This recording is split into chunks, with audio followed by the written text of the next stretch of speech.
Salut tout le monde, c'est Richard, j'espère que vous allez toutes et tous très bien. Aujourd'hui, c'est une vidéo spéciale pour vous, les auto-entrepreneurs. Je vais vous indiquer les 5 erreurs à ne pas faire pour bien démarrer votre activité. Avant de commencer, pensez à vous abonner à la chaîne. Ici, je traite tous les sujets concernant l'entrepreneuriat, concernant la vente B2B et également concernant la recherche d'emploi. Donc, pensez à activer le petit bouton rouge juste en dessous. La première erreur que je vois souvent, c'est le fait de négliger l'étude de marché. Alors, je sais, c'est assez rébarbatif. Quand on est sur un nouveau projet, on a notre idée en tête et on veut seulement aller droit au but, accélérer le plus possible. On y croit à 100%. Et autant d'un côté c'est bien, de l'autre ça peut être une stratégie assez risquée. Je vous explique pourquoi. Eh bien, lorsqu'on ne connaît pas précisément son marché, on ne va pas pouvoir étudier le positionnement de nos concurrents, que ce soit en termes d'image, de communication ou de prix, ce qui fait que lorsque soi-même on va devoir se positionner et établir sa stratégie commerciale, on a un fort risque de passer à côté puisque on est complètement à l'aveuglette et c'est pas comme ça qu'on va arriver à se positionner correctement sur notre marché. La deuxième erreur concerne toujours le business plan, mais cette fois sur la partie prévision des ventes. Il peut arriver que l'on ait prévu ses ventes de façon trop optimiste, trop haute. Je sais, on est dans notre nouveau business, on a notre concept en tête, on pense vraiment que tout va aller pour le mieux.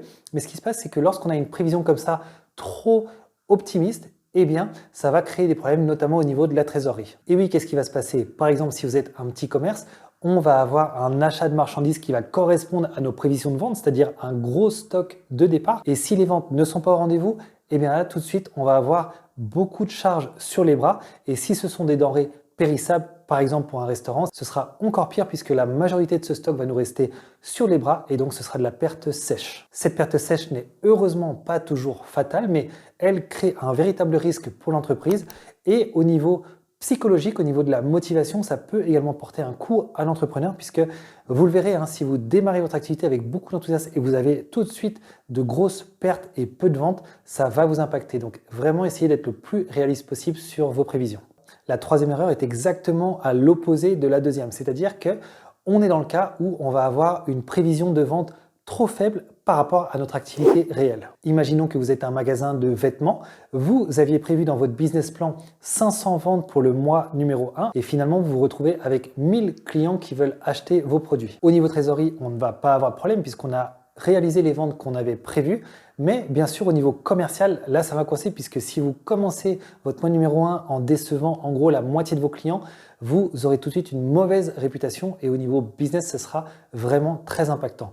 Donc vous le voyez, à la hausse comme à la baisse, il est vraiment important d'avoir des prévisions de vente le plus fiables possible. Je sais qu'il n'est pas évident de les prévoir à court terme, mais il va falloir vraiment s'appliquer sur cette étape qui est absolument fondamentale. Le quatrième piège, c'est de ne pas avoir prévu un budget marketing suffisant. Lorsqu'on est entrepreneur, on croit par nature à son projet. On se dit qu'on a le bon produit, le bon prix, le bon emplacement et que forcément les clients vont venir naturellement. Malheureusement, ça ne se passe pas toujours comme ça.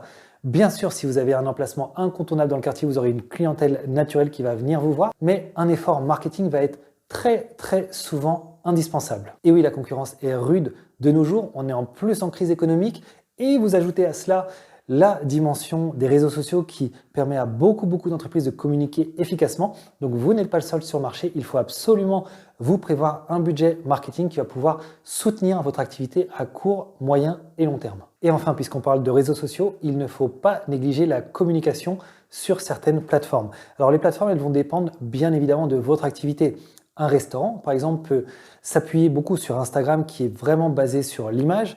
D'autres, par exemple, comme des coachs sportifs ou dans d'autres secteurs de métier, vont plus s'appuyer sur des outils vidéo comme YouTube. Ou au contraire, d'autres vont préférer un outil très écrit comme LinkedIn, très professionnel.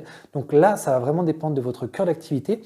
On ne va pas être là forcément pour faire de l'autopromotion, pour faire de la publicité à tout prix, mais on va être là pour marquer notre présence et c'est ça qui va nous faire gagner en visibilité. Voilà pour cette vidéo dédiée à vous les entrepreneurs. Si vous souhaitez que je fasse d'autres vidéos de ce style, que ce soit des erreurs à éviter ou au contraire des bonnes pratiques à mettre en place, mettez-le moi en commentaire sous la vidéo et je m'en ferai un plaisir.